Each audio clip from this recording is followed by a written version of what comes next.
Kevin Martin, we're here, Tape Treasures Guy, 90s Pro Wrestling.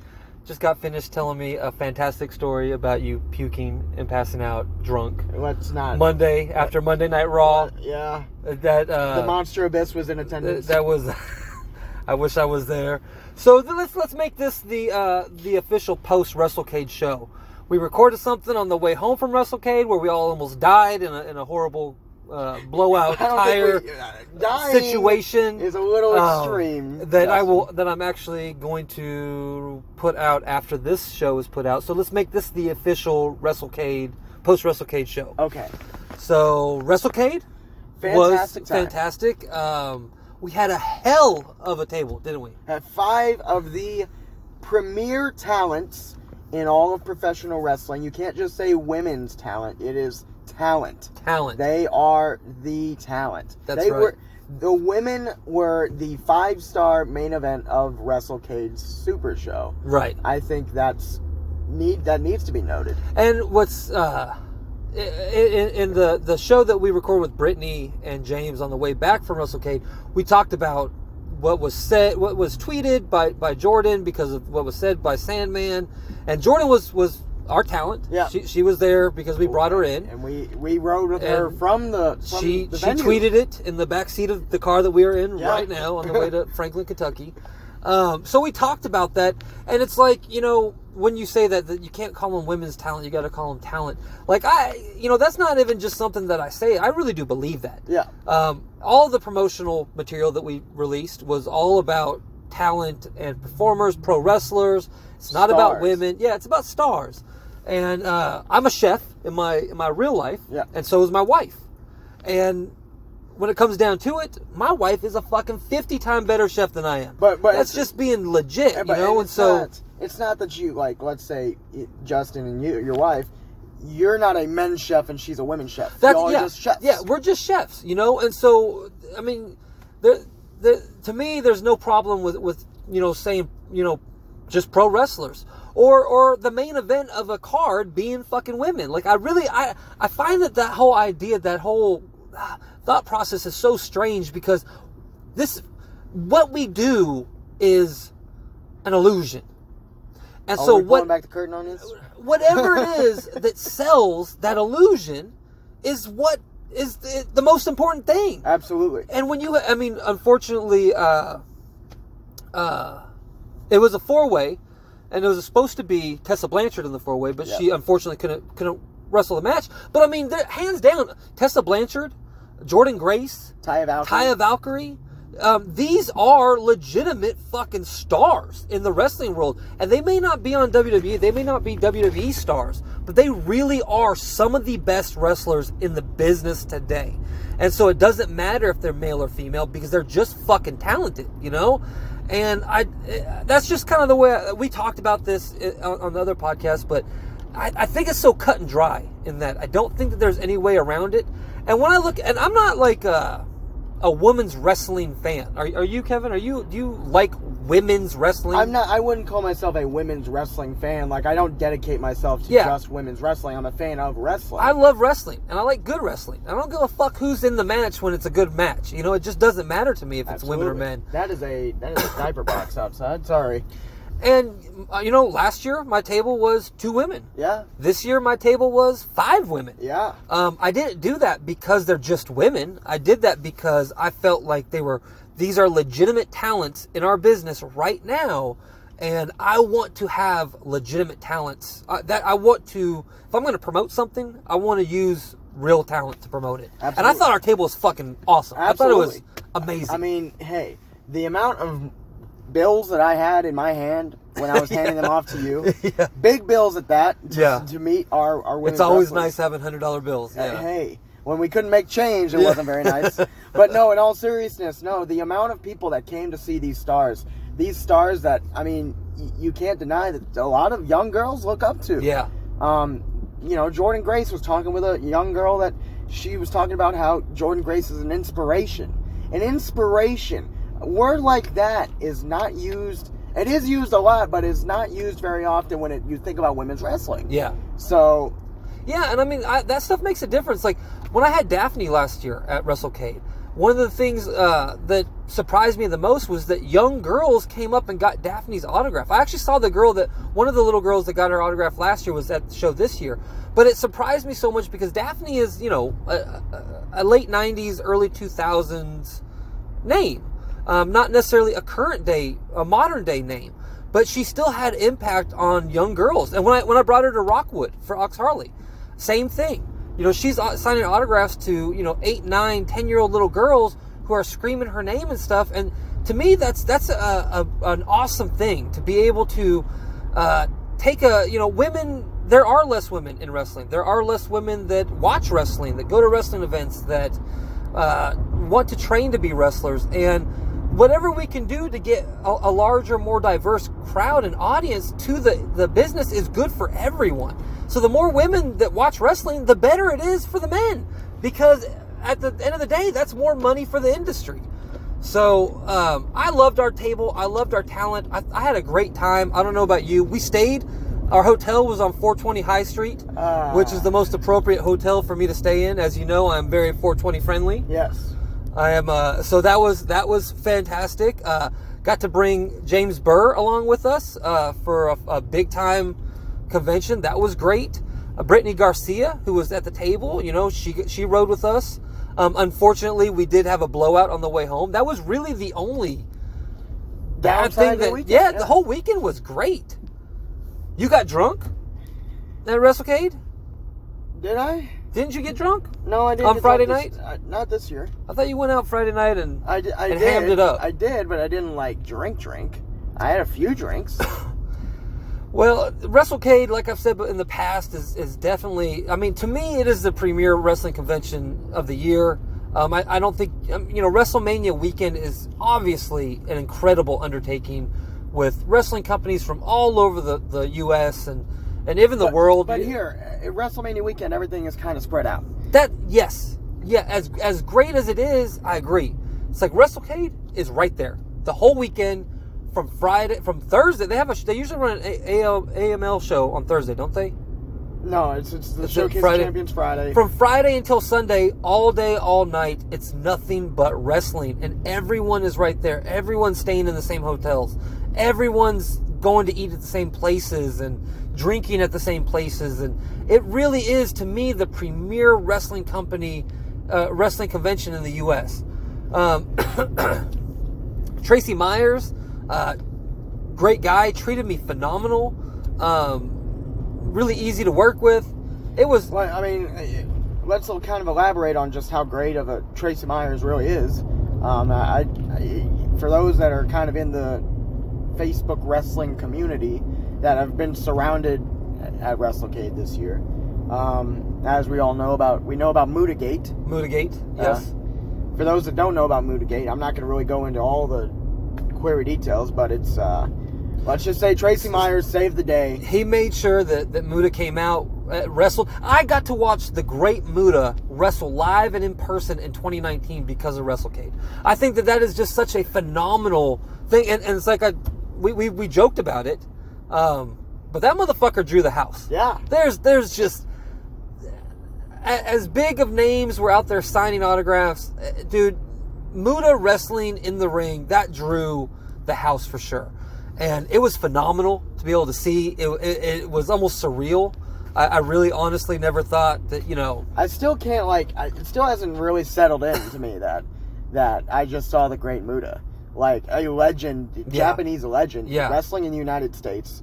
The first time I've ever seen him live, and I think your first time ever. First time I've ever seen him, yeah. So, it still hasn't set into me, but I think about the moment, and I'm just like, wow. Yeah, it was really cool. He wrestled George South. Which at first it's like, is this a real thing? Is this a rib? And I like George. I'm very familiar with George South. I thought that it was going to be a different opponent. George South took 6 minutes before that bell rang, and got more heat, and not go home heat, not that fake let's play along with him heat. It was like real fucking heat for 6 minutes before that bell ever rang. Mind you, just 6 hours before this event, was baby facing it up over at the merchandise stand. And the next morning was having his prayer service with George South the Sunday morning. But the brother got real. It was heat the way it's supposed to be. It was wrestling heat. It was great. It was really, really awesome, man.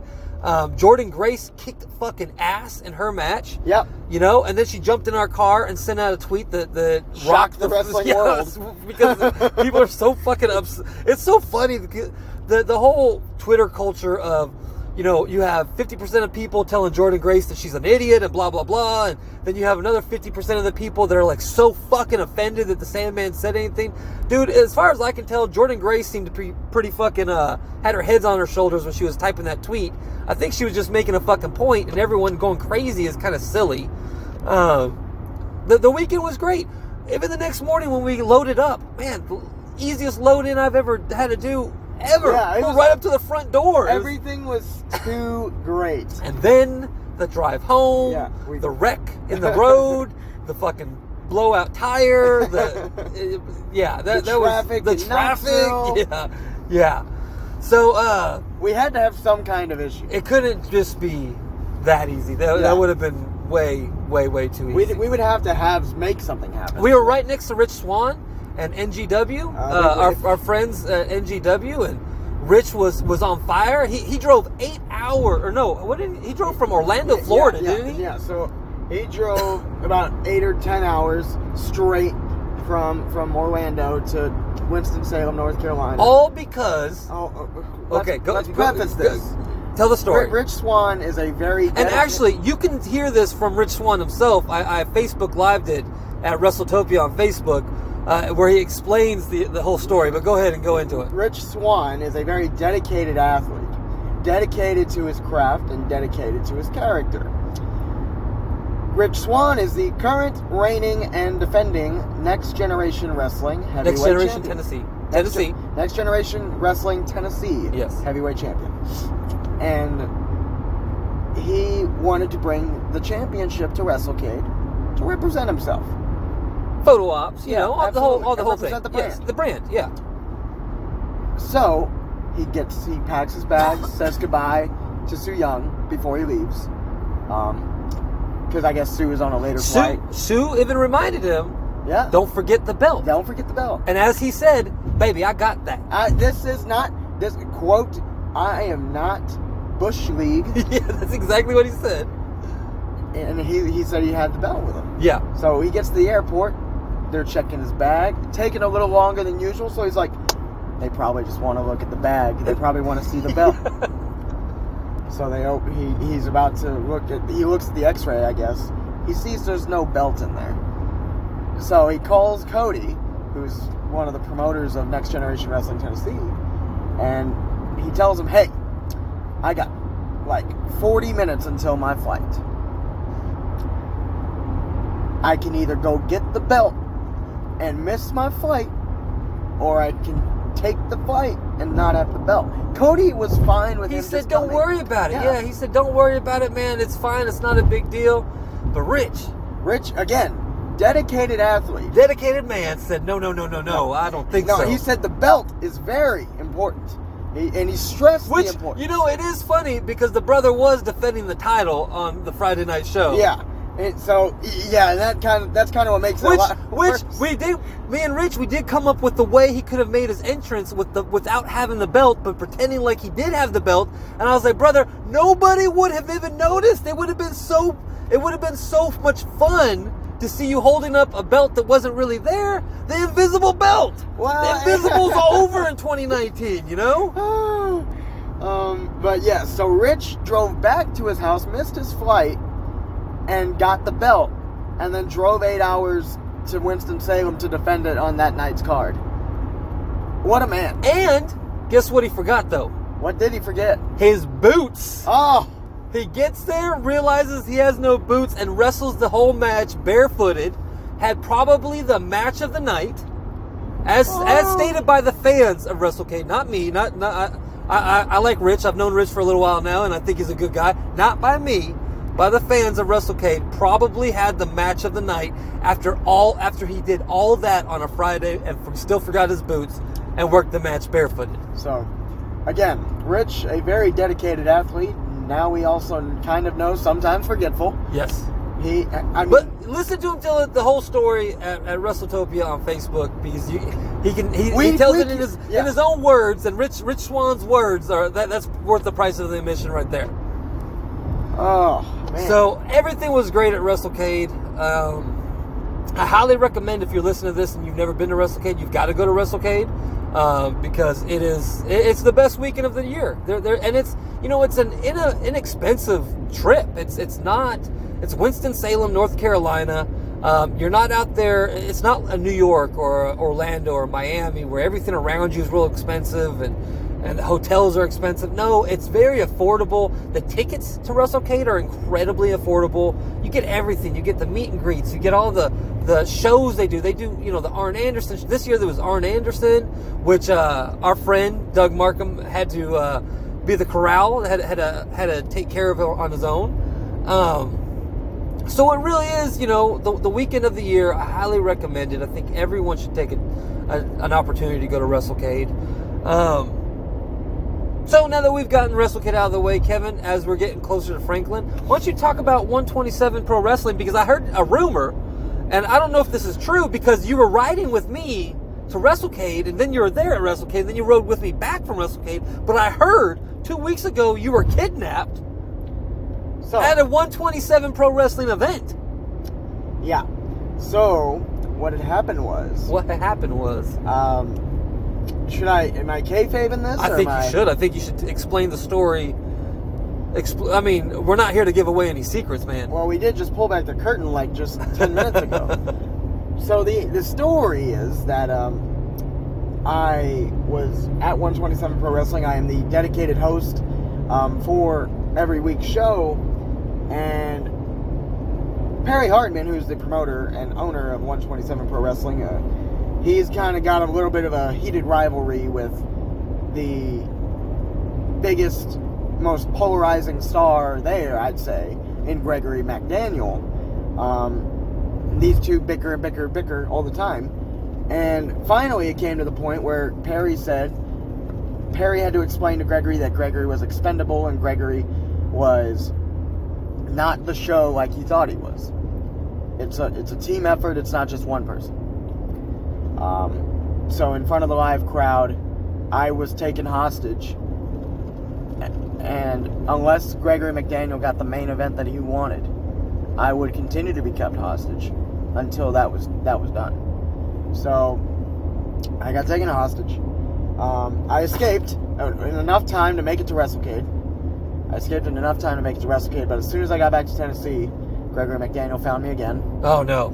And I got tied up even tighter this time. Oh no. Yep. I heard you had dirt all over you. I got thrown into a basement. Oh no. It's just those things are yuck. A cold garage floor. Hold a lot of moisture. Yeah. I've got like charcoal ash on me on parts of me, and I got whipped a few times. Oh, it was horrible. It was a rough time for Kevin. Sounds like a Saturday night for some people, but yeah, that sounds pretty terrible for. And I get there this past Thursday. Gregory dragging me into the building from the front door, so that way all the fans could see me. Oh man, what a dick! I'm beaten, I'm bruised, I've got charcoal ash on me, I got hard weight at some point during this Your lips are probably chapped by now. Yep. And I look embarrassing. Right. And he's dragging me into the ring. Literally, as I'm on the ring steps, pushes me into the ring. Because I'm still tied up and bound. I can't use my arms or anything. So I'm literally just pushed into the ring. Landing on my freaking head. And he drags me around the ring, showing me off like I'm some kind of zoo animal. Oh, man. Oh, this does sound like somebody's Saturday night.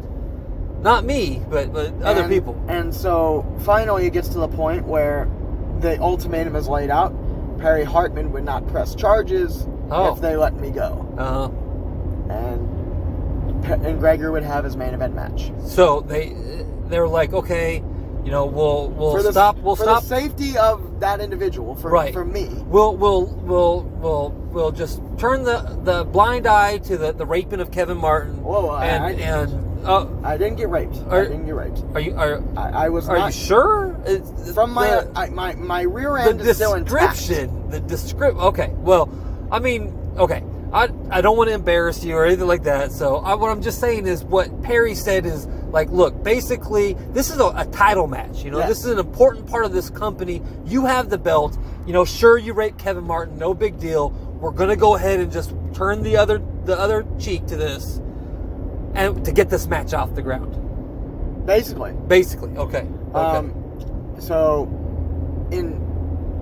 So Gregory wouldn't get arrested. Uh-huh. So that way he wouldn't get arrested. He let me go. Uh-huh. I ran off to finally, hopefully, take a shower. Yeah.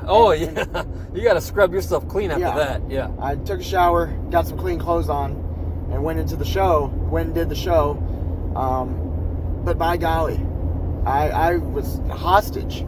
So for the first time in wrestling. Yeah, everyone make sure you hit that like, follow, and share on that 127 Pro Wrestling.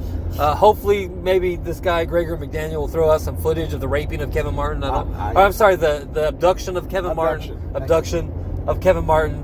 127 Pro Wrestling, Kevin Martin's there. Don't forget, Brittany Garcia is their current women's champion. Absolutely. And what else do we have coming up? We have Christmas for Kids, Pro Wrestling Entertainment. A DX Christmas. So it's DXmas for kids, guys. Make sure you come on out December the 21st in Portland, Tennessee. You can see WWE Hall of Famer, the Road Dogg, Jesse James in the house. Oh, you didn't know? Well, now you know. And get your tickets. ProWrestlingTix.com. That's ProWrestlingTix.com. Tickets are still available. VIP is going quick, guys.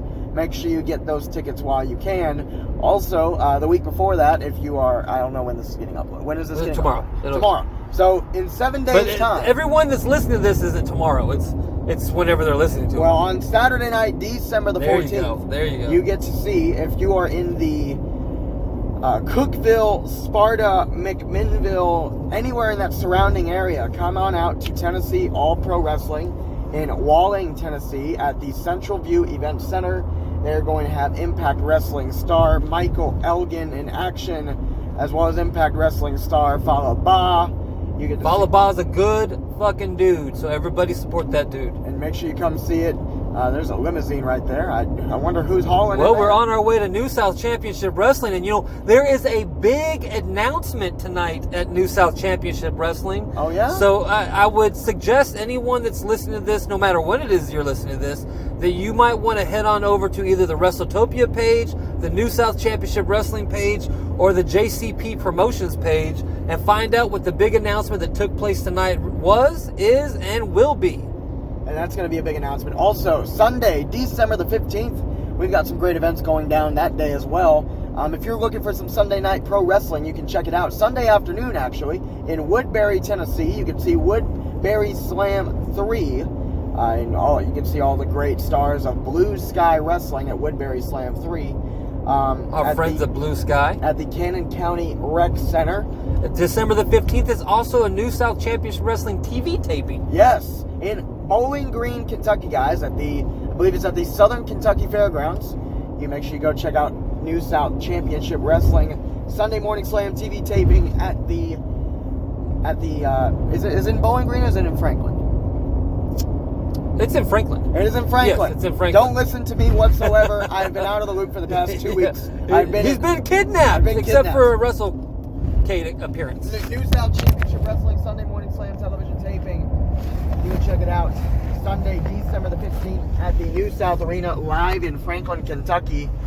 You make sure you check that out and get your tickets for that big event. You're going to see all your favorite stars that night as well.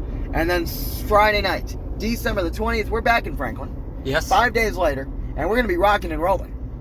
That's right. Oh, yeah. And rolling because the Rock and Roll Express are in tag team action. J.D. Sloan. Oh, that's and every time I ever see Ricky Morton at WrestleCade did a dive, a Canadian Destroyer. I mean, and the thing is, he didn't just do these moves like, sometimes people go out there and they do moves and it's kind of like, maybe you shouldn't have. No, Ricky still has got it. Bottom line, plain and simple, Ricky will probably never lose it. That dude is timeless. I mean, it's just ridiculous. So you definitely want to be there. Don't forget everyone's got to go to all these different places. They got to go to Blue Sky Pro Wrestling. They've got to go to 127 Pro Wrestling. They've got to go to New South Championship Wrestling, WrestleTopia, JCP Promotions, MSWA Wrestling. Remember, support independent pro wrestling, because independent pro wrestling is here supporting your needs. We're giving you what you guys want. We're giving you the stars of tomorrow, the legends of yesterday, and the current stars of today. So don't forget, go out there, support. Keep